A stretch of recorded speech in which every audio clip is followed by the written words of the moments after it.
Hello, Divines. Have you ever wondered what it's like to go to a full week trauma intensive? Well, join me today as I give you my full review of the Meadows in Wickenburg, Arizona.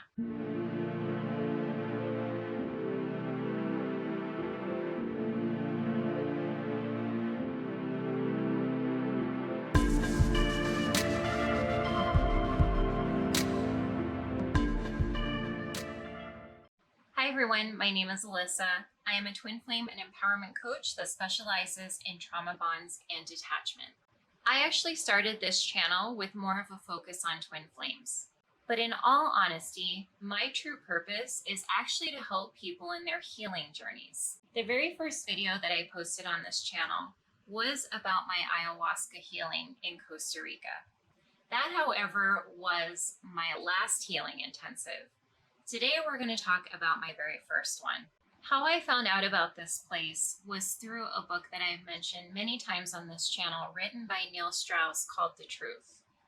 He described going and working one-on-one with a trauma therapist at this place in Arizona and working through primarily issues of enmeshment with his mother that needed to be healed before he could have a healthy relationship.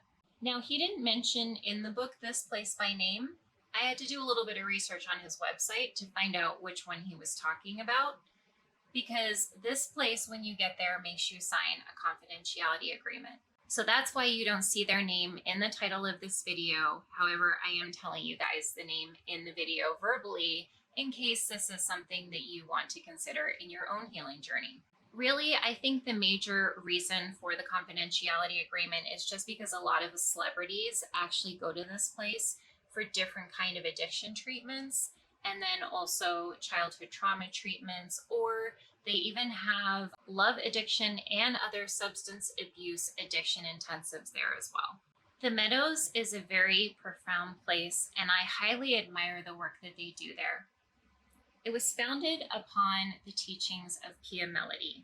She has many books written out there around addiction. You could check any of those out on Amazon. In fact, I'll go ahead and link a few of them below. When you arrive at the Meadows, it looks more like a ranch in northern Arizona. It's kind of like a mixture of meadows in the middle of the desert. So you still have all the cactus around you, but also a lot of rolling hills. At the Meadows, they have different things like equine therapy. They have a brain center. If you do a week-long intensive with them, you can go in and use the brain center as you want to. The equine therapy is something completely separate that you sign up for, but they have activities like Tai Chi. There's a sound bath on site, and also there is a bookstore that's dedicated to nothing but books that specialize on self-improvement. When you attend an intensive with them, they also feed you 3 times a day, and there's a place that you can go if you want to get snacks or coffee or drinks or whatever throughout the day. So it's an all-inclusive place. The meals are really good, and the people that you work with are just absolutely amazing. In fact, there were multiple times throughout my sessions, because there were 4 other females in my group, and they commented to our therapist over and over again, if you haven't gotten a raise recently, then you definitely need one. What's funny about all the healing intensives that I've gone to is that I actually went to each and every one of these to try to get over my twin flame. In fact, when I went to the Meadows years ago, I didn't even know, I had heard the term twin flame, but I didn't know that I was one. I hadn't delved into it yet. I hadn't read more than a paragraph. Here's the synopsis of what I knew about of a twin flame back then. That someone that comes into your life teaches you some lessons and then they leave. That's it. That is all I knew when I went here. I had no idea that my twin flame was my twin flame. In fact, someone had mentioned it to me at some point. A spiritual person had mentioned that maybe this was my twin flame at one point. I completely rejected the idea. So when I went to this place, I was completely thinking I don't know what's wrong with me. I don't know why I keep having these on and off relationships with this person. I don't know why we can't leave each other alone. I'm just going to go do this work so that I can try to heal myself and get over him. If anything, I felt like in all the relationships in my life, I had stayed too long and put up with too much shit and couldn't really understand why. I couldn't understand why I was looking at other people with healthy relationships and why I couldn't have that. So I really wanted to start doing the work on myself to figure out what was causing me to get involved with people over and over and over again that were never going to be fulfilling to me. Wickenburg is only about 45 minutes from the heart of Phoenix, Arizona. They actually have rooms that you can stay in there. Everybody, I believe, that I was working with, there were 10 of us total, split into 2 groups. But everybody that was there in this intensive with me actually came from out of state and were staying on site at the facility. Because I only lived a little bit more than an hour away, I just drove home at night to save a little bit of money. I did my intensive a few years ago, so I'm not sure what the cost is today. I will tell you that a few years ago, it was $3,000 for the week. When you get to the Meadows, they provide you with your own workbook. This is a workbook where it explains boundaries. It also talks about the window of tolerance. You know, many of us suffer from bouts of depression or anxiety, days of being down or days of being out of control with anxiety or panic attacks. Basically, the window of tolerance is kind of like this. Anything above it is anxiety, anything below it is depression. We're supposed to stay on a wave that is within these 2 lines. Going outside of those 2 lines is really your trauma at play. The book also has sections where it talks about childhood abuse in detail, the different areas that can occur. It also talks about big T trauma and little t trauma. Big T trauma is physical abuse, sexual abuse, verbal abuse, the ones that we all know about. But little t trauma is the types of abuse that not everybody looks at closely or even identifies. That could be neglect, abandonment, some kind of control, some kind of religious trauma. So let me give you a few examples. Let's say a child is never paid attention to, and the parent is always just sitting them in front of a Disney program and basically wasting their childhood away in front of the TV. Please don't bother us. Please just get out of our hair. Please just sit in front of the TV. Another little T trauma could be parents trying to control their child as they're growing up, like not allowing them to explore who they really are, telling them that they have to grow up to be a doctor. That is seen by some as that parent is being caring, but it is not allowing the child to explore who they fully are. Does that child actually want to grow up to be a doctor? Or do they want to be a musician or an artist or a YouTuber? Maybe they don't want anything to do with going to university and studying and being $200,000 in debt before they even get to earn a dime. You aren't left with just the book though. Like I said, there are about 10 people attending this. And on the first day, all 10 of you are in a classroom-like setting with 2 very skilled trauma therapists who go through and explain the things that I was just talking about in detail. Until these things are identified, it can be very hard for an adult to see how their childhood trauma is affecting them.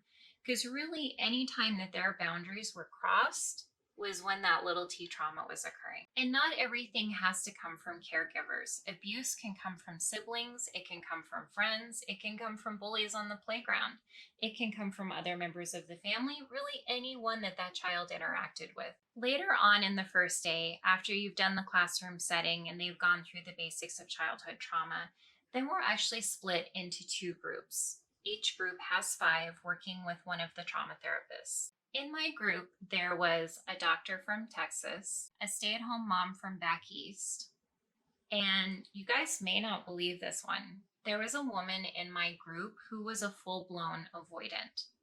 An avoidant. They're working on her shit.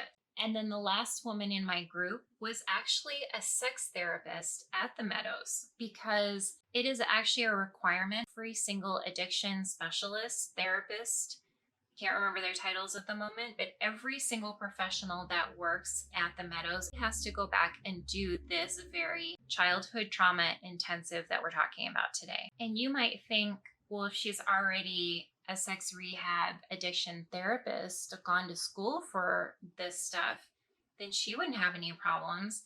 That is really some big misbelief that all of us had. She had a lot of issues come up in our sessions that would actually surprise you. Now, there were, I think, in total out of the 10, there were, I believe, 3 men there and 7 women. I was actually designated to work in a group only with women. It seems that the therapist there could easily see on my very first day my issues with men, probably my daddy issues, and a skilled trauma therapist always knows what you are and aren't ready for. So even though I think I was very curious, and actually thinking about it now, that's probably why they separated me from them, because I would have been so interested to see the men. And I'm sure if you're a twin flame, if you're a divine feminine and you want your divine masculine to heal, you might understand what I'm saying. We're kind of very curious on how they're going to do their healing work, just to see a man actually doing the healing work, because it's so rare. You know, out of the 100% of people that follow me, there's only about, I think, 17% that follow me that are men. So there's so many women doing this kind of healing work on themselves, but so rare is it to see a man. So I think I wanted to work in those groups because I wanted to see a man healing. And now thinking back, they probably thought or knew that that would distract me, and so I would be better in a group with women. So what actually happens is you're in the classroom in the morning, but then you go to lunch, and while you go to lunch, the 2 trauma therapists go off and they talk about what they've seen in you already. Behind closed doors, they talk about what they see as your trauma, and they decide who should work with who and who should be in whose group. So there's a lot of thought. I know $3,000 sounds like a lot of money, but you guys, this was completely worth it for me. If I didn't have the money, I would have saved up to do this. I would have done it again in a heartbeat, no regret. So once we were assigned our groups, we were actually moved to a different area of the facility. For my group, we actually went to this small building that probably had about 3 rooms and a bathroom in it. One of the rooms actually had glass doors, and it looked out to the desert and the meadows and the cacti and the rolling hills that I was talking about earlier. You'll see later in my story that there's a very important reason for this. Around 4 or 5 p.m., they assign us homework for the evening, and that is to go into a section of the book and fill out what our own childhood trauma was, big T and little t. Were we neglected? Did we have religious trauma? Were we controlled? Were we bullied in school? Did we have physical or sexual abuse? Were we abandoned? List all of it out, and also who caused that trauma. On the second day, my group was in that room that I just described to you with the 2 glass doors. You could see shelves of stuffed animals, of calming essential oils that you could spray in the air, of blankets and pillows, and there were footstools on the floor. So when we came in, we were told to pick out the things that would comfort us. Going through and exploring your childhood trauma is not an easy process. It is, although it was very relieving for me. You're literally going in and facing some very deep, dark parts of your life. The Meadows does the best to provide you with comfort and compassion during this time. I personally grabbed a pillow, a blanket, and there was a striped gray and white stuffed animal cat that I took for myself, and a footstool. They also, the whole time, have very healing music playing in the background. In total, this is a 5-day, Monday through Friday intensive. These next 2 days, we spend a lot of time working closely with our therapist, going over more information from the book, explaining the things that we were talking about earlier with the boundaries and the window of tolerance, and going over more information about trauma as a whole. So one of the things that you dive into at the Meadows is boundaries. And that is very important before we actually get into any of the truly intensive work that you do there. Because even just working with these 4 other people in your group, they're also going to be bringing up a lot of deep, dark, heavy stuff. Right off the bat, your childhood therapist works with you to teach you your boundaries. You all probably know about the boundaries of saying no to someone if something doesn't feel right, or there's just something that you really don't want to do in life that someone else is trying to force upon you. But there are also 2 other boundaries that people often don't talk about, and that is a space boundary and then also a body boundary. For every individual, these 2 look really different. And part of the exercise is that they want you to picture what these 2 boundaries look like in detail. I'm going to tell you what mine came up as. Again, for everyone, this is going to look different. With the space boundary, it is a requirement that you have a way to be able to forcibly be able to shut somebody out. You still need to be able to see what is outside of that boundary. That's a requirement, but you need to be able to protect yourself from it. For me, my space boundary looked like a castle with iron gates all around it. There was a window that I could see through, so I met the requirement of being able to see outside of the boundary. I could look through this little iron gate window that I could open. If someone tried to come and attack or tried to cross my castle boundary, I also had, and this was part of the requirement, I also had these extra, very sharp iron, I guess, sword-like things that would come up from the ground to protect me even further from that person trying to invade my boundary space. The second boundary that I talked about was the body boundary. This one had its own requirements, and that was that it needed to have flexibility to it. To me, I pictured, did you guys ever see the movie The Matrix and those pods that Neo was in? That gooey mess that surrounded, like the pod completely encapsulated him and protected him, and he couldn't get out of it. But it was, to me, that was flexible. That material that he was in was flexible. So that's how I pictured my body boundary. Like I said, for everyone it was different. In fact, one of the gals that was in the group, her boundaries were a Harry Potter spell. But the way the therapist described them to you and have you practice this as an exercise is just a really great thing. One thing that I learned at this intensive when we were learning about body boundaries is even tickling is a form of abuse. These are the things that we don't think about. We just think that if somebody forces sex upon you, that would be an abuse, that would be a violation. But it comes down to people even asking permission if they can hug you. In fact, that's something that we practiced a lot at this intensive. People should really ask if they can hug you, if they can tickle you, if they can touch you in any way. In between those mini classroom sessions where we're learning about these things, we get a chance to individually sit with the trauma therapist for about an hour. And she took 2 chairs and faced them towards those glass doors that I was talking about.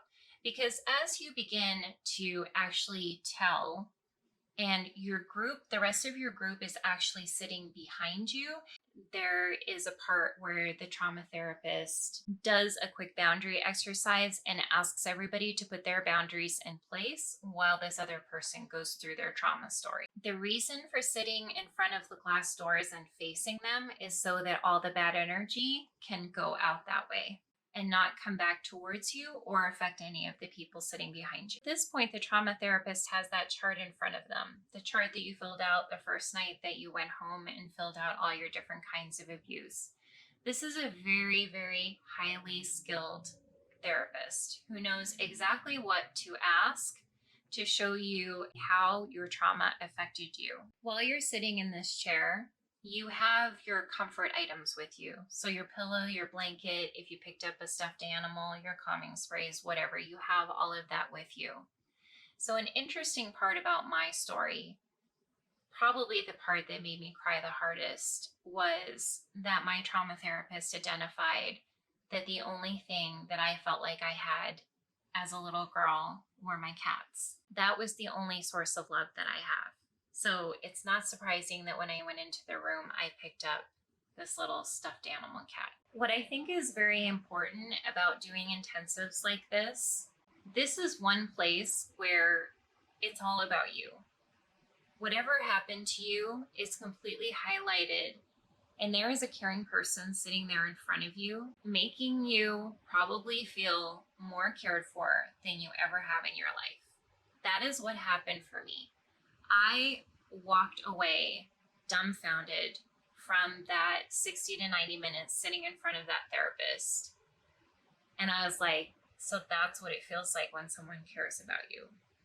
I had never felt that before, ever, in my 40 years of living. If any of you are curious as to why I push this kind of healing so hard, it's because I believe that there are many adults still out there who have never even seen what compassion from another individual, caring, full attention just to your issues, just to your shadows, just to your trauma, just to your inner child. I don't think that there are a whole lot of adults who have actually seen that. We get into relationships as adults and we drag our trauma into it. A lot of these relationships don't even have true intimacy. A lot of them, the intimacy is only found in the sex. As I went through this very difficult process, Liz, who was our trauma therapist, actually took the time to comfort me and repeat back to me the things that I was feeling, and then to explain to me in a way that I had never understood before how this had affected me. So earlier when I was talking about the one therapist there that was required to go through this intensive, she actually had, as she was telling her story and the therapist was helping her through it, she actually had a lot of bubbling come up from the stomach, like gastric bubbling coming up. This is why I say that a lot of this trauma is stored in the body, and that was her stored trauma being released. The last 2 days of the intensive are spent in the back room of the building. So we're no longer in the room where the pillows and the glass doors and everything are contained. When you walk into the back room, it kind of looks like you're walking into what you would think a theater room would look like. There was this huge blue cushion box looking thing, along with tons of other props on a shelf. The seating style was that the therapist was over by the props. The person that I guess you would say was in the hot seat was sitting up by the therapist, and then the rest of us were sitting along a wall. Now, I had kind of had a sneak peek to this in reading Neil's book, because he described this as going into this room and using Nerf bats and just beating the shit out of them to, work out the trauma that he had with his parent. It was also described to me that this is the room where you would maybe invite one of your parents into the room and confront them about the childhood trauma. Now, of course, they're not there. You're doing a practice of inviting your parent into the room to say the things that you've never said to them. I was actually looking really forward to this. I had thought a lot about inviting my mom into the room and confronting her about so many issues that I wanted to say. I had tried to confront her in my life about things that had happened to me, things that she did to me, or the neglect, or so forth. And she had denied all of them, which just really caused further damage to me, because now I feel like I was being gaslit. So as you go and sit in the hot seat, the therapist will actually, the very first thing that they do is they have you close your eyes and try to picture the hospital where you're born. They give you this doll baby to hold in your arms. When I had watched the other women, they were able to connect with this baby. I was not able to connect with the baby. This whole intensive identified for me the inner child work that I needed to do with myself. It also kind of identified why I never wanted to have kids in life. The setback that my trauma, it gave me a blockage towards wanting to have children of my own. I didn't want to inflict upon them the trauma that had been given to me. And I knew somewhere deep down in my intuition, until I resolved that, there was no way that I was going to have kids. Even after that, there are various reasons why I still wouldn't want to have children to this day, but that was a big, big, big part of it. Each one of these being in the hot seat looks completely different. It's tailor designed to exactly the childhood trauma treatment that you need. And the props that the therapist will pick out from her prop wall will depend on what is needed for you. For most of the women that went up and they were able to connect with that baby, they got to invite a parent or someone into the room and confront them. The one that stood out to me the most was one of the women confronted her dad.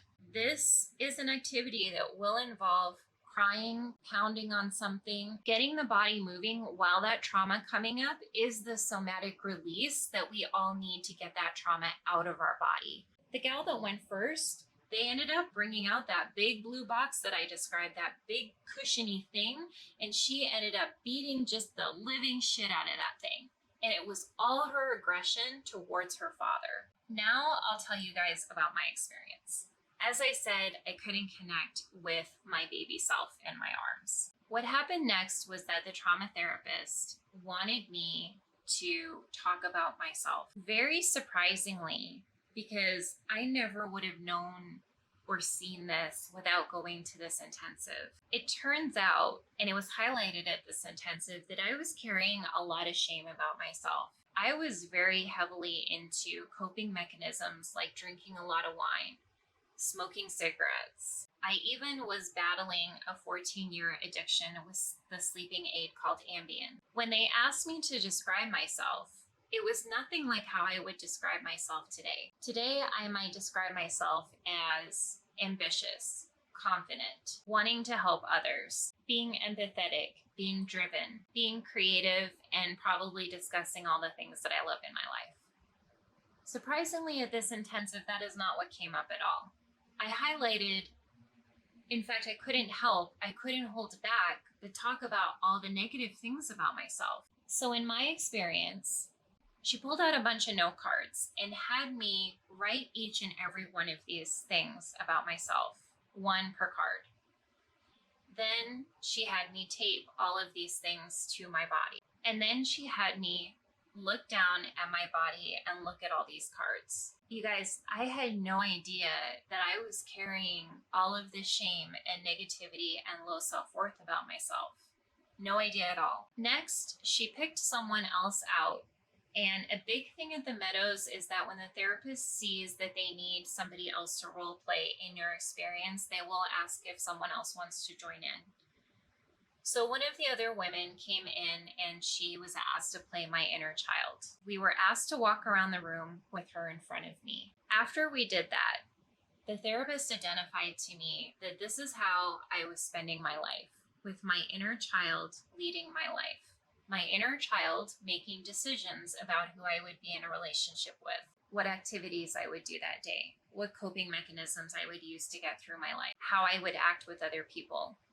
If you've watched my other video on inner child therapy, you'll already know that I outline different things such as like a fear of abandonment or a fear of neglect or people pleasing or acting overly emotional. Those kind of things is how you identify that your inner child is coming up. And a lot of these things was playing out in my life. So we continued to go through the exercise, and these exercises can last a couple of hours. And instead, she had me rip all of these cards off my body, say that these things weren't me. And then she had the other woman that was playing my inner child, she had me walk around the room guiding her. And she said, when you go back into your life, when you leave this intensive and you go back into your life, this is what you need to do, is you need to lead your inner child. I was extremely disappointed at the intensive that I did not get to invite my mom into the room. It was later explained to me that I was not ready for that. She said if we had even tried to do that, it would have been disastrous. Now, what I just described to you is what they call in the professional trade chair work. You're in a chair, you're picturing that this other person is in the chair or across the room or what have you, and you're interacting with them. You can actually do chair work at home. You can actually invite someone that you want to express something to that you've been holding on to, you can invite them into the room and confront them about it without them being there in real life. You can bring a pillow with you and pound the shit out of it, throw that pillow at them. You can do whatever you need to do to get that somatic release. And so when I went home, I actually started working with an EMDR therapist. I did 2 sessions with her. I didn't actually like her because I was talking about the person that I didn't know was my twin flame a lot during the sessions, and she could not accept that I wanted anything to do with my divine masculine. One thing that I'm going to say is very vital for twin flames is I don't believe that you can work with trauma therapists that are going to completely dismiss this person from your life. If they cannot identify that you love this person and allow it to be your decision whether you walk away from them or not, or if you interact with them in life or not, then it's not the right therapist. So I actually moved on to a brain spotting therapist, and I did about 10 sessions with her. And by the time I was done, I had no more generalized anxiety that I had been battling with my entire life. And eventually I was able to get off of Ambien. And a couple of years down the road, I quit drinking and I quit smoking. There's one other thing that I want to point out about my story. If you haven't already gauged by the story that I've been telling you, an intensive like this brings up stuff that you didn't even know was there. I'm going to give you one more example of what happened to me. The girl that I told you about that was beating the blue box, she was kicking the shit out of it. She had started off her session by inviting her mom into the room. As soon as she did that, I felt an uncontrollable urge to get up and leave the room. My stomach had started growling, and I thought, I'll just go in the other room, grab a snack, because I don't want the stomach growling to affect the other people in the room or interfere with her experience. So I'll just go take care of that. I was surprised when 2 minutes later, our trauma therapist walked into the other room where I was eating my apple and my cheese stick. She said to me, "What's going on?" And I said, "Oh, I'm just hungry. I'm just getting a snack. I don't want to bother the other people in the room." And she was like, "No, you are essentially being completely triggered right now about the mother thing." I had such trauma, such issues with my mother that I hadn't dealt with, or even so many of them had just been buried beneath the surface that I can't even remember a lot of my childhood. Just her inviting her mother in the room made me want to escape. And so she asked me, actually required me to go back into the room and sit with those feelings. As you can probably see by me explaining this intensive, you've probably never heard of something like this before. Most people have only heard of talk therapy, where you go in and you just talk to somebody in a session for 50 minutes, and then you leave and you come back the next week and you do it all over again. Talk therapy doesn't ever actually heal anything. You may feel supported and like you have someone there for that 50 minutes and you have someone to express to, but it will never release the trauma from your body, and it will never actually heal any of your trauma. The only way to do it is working with a professional trauma therapist, doing some kind of somatic healing work. And again, this is like EMDR, brain spotting, somatic experiencing, somatic breath work, plant medicine. I will actually do another entire video going through in detail all of these things. If you guys like my content and you have not subscribed to me yet, please click that subscribe down below. I would really, really, really appreciate it. In order to do this work with you guys, in order to help you, in order to give you the experience, in order to give you the insight on what a healing journey is like, I don't actually have a 9-to-5 job. This is my job along with my company, Divine Love Bath Co. So your support and subscribing to me would greatly, greatly be appreciated. Also, by liking and commenting on this video will help get my videos out to the algorithm. I love you all so much. Thanks for watching.